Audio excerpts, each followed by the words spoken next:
Ngayong araw ng SONA, bantay sarado rin ng mga otoridad ang mga kalsada malapit sa Malacanang at may unang balita live si Gabriel Gonzalez. Gabriel. Ivan, mahigpit na ang seguridad sa ilang kalsada sa paligid ng Malacanang Complex dito sa lungsod ng Maynila. Ang ilang kalsada kagabi pa lang ay sarado na. Alas 4 pa lang na madaling araw nakadeploy na ang nasa 1,500 na mga pulis mula sa iba't ibang lugar sa Calabar Zone dito sa Recto Avenue sa Maynila. Kasama sila sa mga naatasang magbantay sa Mendiola na isa sa mga pangunahing daan papuntang Malacanang.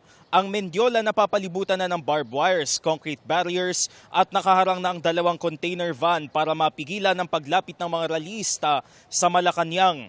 Bilang bahagi rin ng seguridad, sarado ng Recto Avenue mula Loyola Street hanggang sa Mendiola Peace Arch. Gayon din ang Legarda Street mula Figueroa Street hanggang San Rafael Street.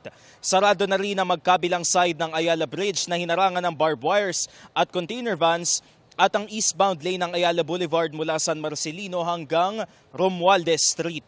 Sarado rin ang kahabaan ng Magallanes Drive sa Liwasang Bonifacio mula Jones Bridge hanggang MacArthur Bridge. Gayon din ang southbound lane ng MacArthur Bridge mula Plaza Lacson hanggang Liwasang Bonifacio.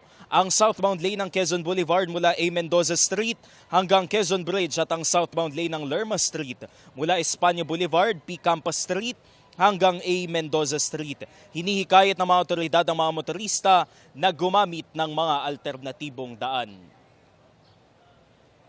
Ivan, hanggang ngayon ay wala pang kumpirmasyon ng Manila Police District o ang MPD kung sino-sinong grupo o anong grupo ang magrarally dito sa Mendiola ngayong SONA 2026. Pero paniguro pa rin ang mga otoridad kung kaya't bantay sarado ang mga kalsada sa paligid ng Malacanang Complex. At yan ang unang balita mula rito sa lungsod ng Maynila. Gabriel Gonzalez, GMA News.